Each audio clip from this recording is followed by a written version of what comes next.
This has massive implications for the Boston Celtics as the New York Knicks made a trade over the weekend, sending out Dante DiVincenzo and Julius Randle and bringing in Karl Anthony Towns, a piece that can help out at the hole of need at the center position. So, how will the Celtics combat with this? How will Brad Stevens and Joe Mazzulla be able to overwork this new juggernaut being formed in the Eastern Conference? We're going to be discussing all of that and going over how they match up against this Celtics team. All of that and more in this episode of Celtics Digest. I'm Bruce Velez. You guys have been absolutely fantastic, showing your love and support for Godfrey and I over the last couple of days. And with the NBA season less than 1 month away, if you want to make sure you stay up to date on everything revolving around this Celtics team, make sure to hit that like button to stay in the Celtics algorithm. But without further ado, let's dive into the topics at hand today. Make sure to grab a snack, and we're going to be diving into this big blockbuster trade that happened last weekend and kind of going over what does this mean for this Boston Celtics squad, as we all saw on Friday that the Knicks did a blockbuster move. The first Woj bomb without Woj, it was given all to Shams Charania. He broke it down here. We saw that the Knicks have acquired Karl Anthony Towns from the Minnesota Timberwolves for Julius Randle, Dante DiVincenzo, and a first-round pick via Detroit. Sources told him and John Krajinski. I'm sorry if I mispronounced that name.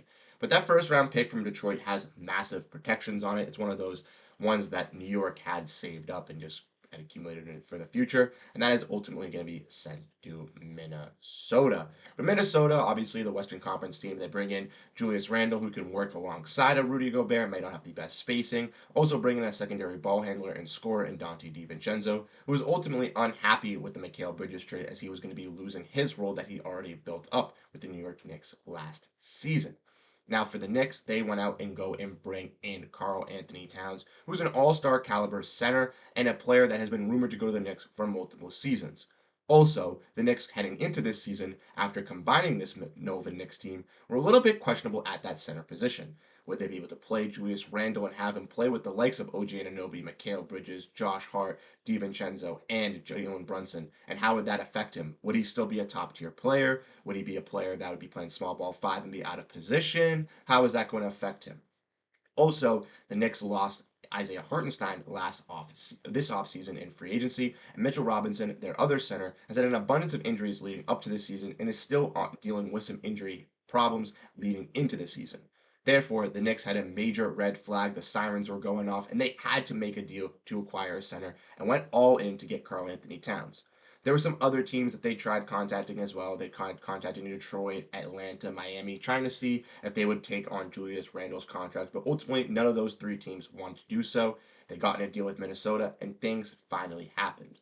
But as you guys already know, with the new CBA, with Minnesota being in the second apron, with the Knicks having some first apron things, this trade is still ongoing and still has been yet to be completed. And it's all due to the fact with the new CBA rules and restrictions. So let's look at this and look at a breakdown from Ramona Shelburne. We've obviously seen the Knicks, T-Wolves, and now Hornets, who are being added into this deal as a third team to make the salaries work, are trying to do this trade involving Julius Randle, Karl Anthony Towns, and Dante DiVincenzo, and it is still on track but not completed yet. The expectation is that sometime early this week, the trade will be finalized, as source tell ESPN, which means the players involved will not be at Media Day as camps start to open Monday. Therefore, for the Minnesota Timberwolves, they're not able to interview and talk to players like Julius Randle or Dante DiVincenzo, and for the Knicks, they're not able to answer and talk to Karl Anthony Towns. Both, I would assume, players are in respective cities and respective towns, probably finding out about the city, learning about the city, trying to getting their tours behind the scenes now, and then will be available for media day and press releases once the trade finally gets announced. Now, for Charlotte, you may be asking, maybe questioning, what are they doing? How are they involved? Well, like I said, they have to be available to make these third team as a third team to help the salaries work with the new CBA. So they'll most likely be taking on some sign and traded contracts reported of Daquan Jeffries, maybe Dwayne Washington, and some other players that this New York Knicks team has, or this trade could be expanded on with players like Mitchell Robinson possibly being thrown in, or maybe even a fourth team diving in.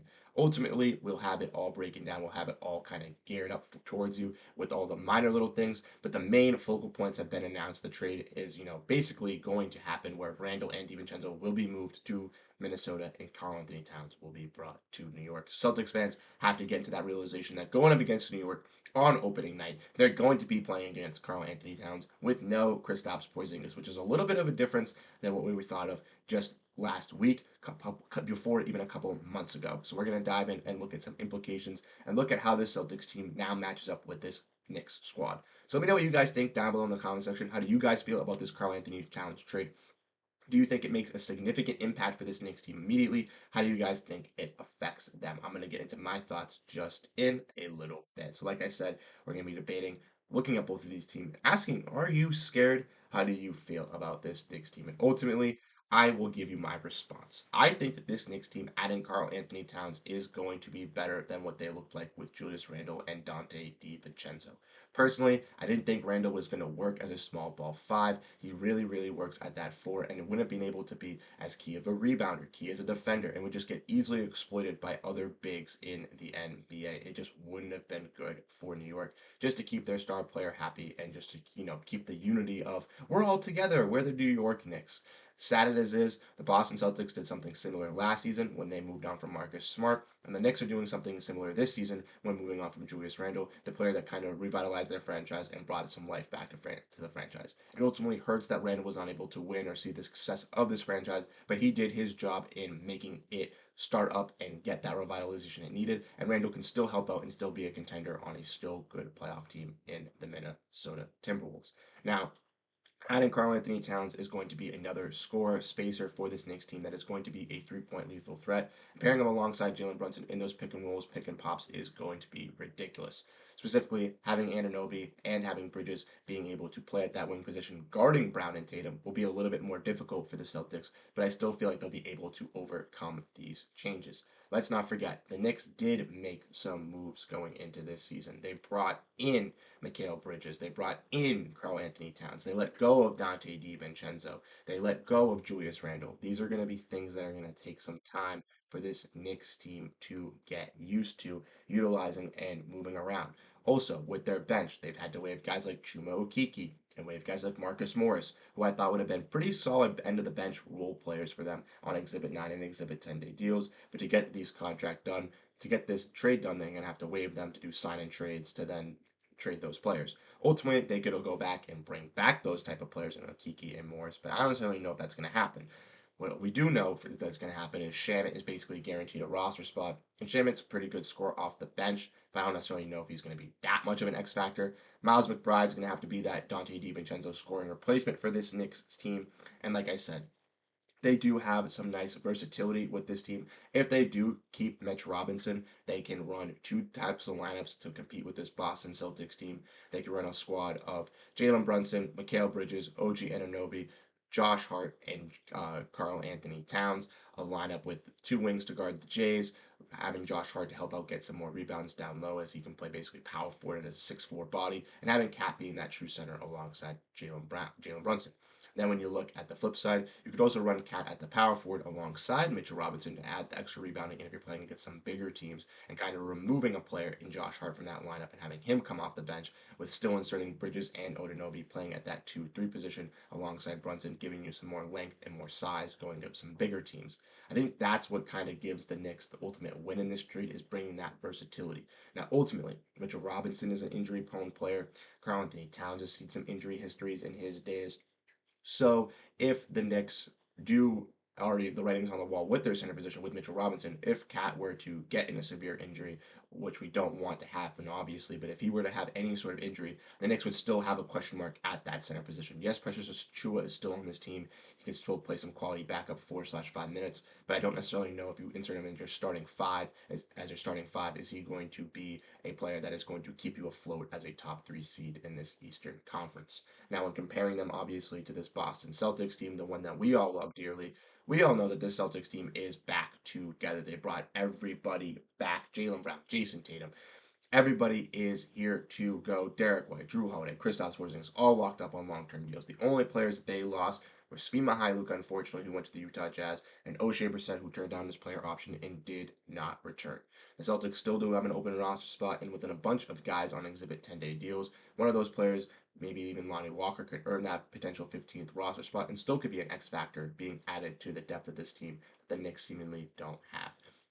I do think that the Knicks are a little bit better with adding Karl-Anthony Towns, but I do not believe we'll be able to stop this Boston Celtics team. Still are not able to take over this number one seed because even though Boston still has that injury with Kristaps Porziņģis and will be without that injury of Kristaps Porziņģis going into the season, I still think with Horford, Tillman, Kornet, we are fine at that position, and the Celtics have depth at every position to ensure that if one of their star players or one of their players does go down, yes, it will be a major impact losing them, but they do have some sort of player that can fill in for that role, kind of take over and hold over at that position for the time that that player is out. I don't feel that with the Knicks, and we can see some Knicks slipping in the regular season or even in the playoffs, similar to last season where they were a top tier team, but when the injury bug hit in the playoffs, it just went away.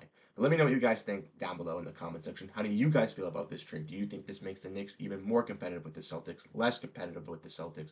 How do you think it affects this? Like I said, I think the Knicks on paper right now look more complete, look like a more stacked roster, look like they're built at construction in a better way than they were just a couple days ago before this last weekend with Julius Randle. But ultimately, I'm still not scared. I still do not fear the Knicks, and I do still believe that our Celtics will be able to overcome this Knicks team, regardless of the construction, because they have a goal of winning this championship once again. They've already seen the vision, and they're ready to bring it back to Boston. So let me know what you guys think down below in the comment section. How do you guys feel about this? Drop your thoughts down. Once again, Godfrey and I really do appreciate all the love and support you guys have been showing. Shout out to Nick NBA and once again for hopping on the channel in the last couple of videos. If you missed those, go check that out and go check out his channel as well. We'll be having more guests hopping on before this season. That's our goal. So if we do get those on, we'll have some announcements, have some surprises for you guys. But if not, try to get it to us goal. Try to get us to our goal of 6,000 subscribers before the start of the season. We're less than a month away. Less than 300 subscribers. I believe in you guys. Thank you guys so much. You guys are absolutely fantastic. Have a great rest of your day and go Boston Celtics. Peace out, everybody.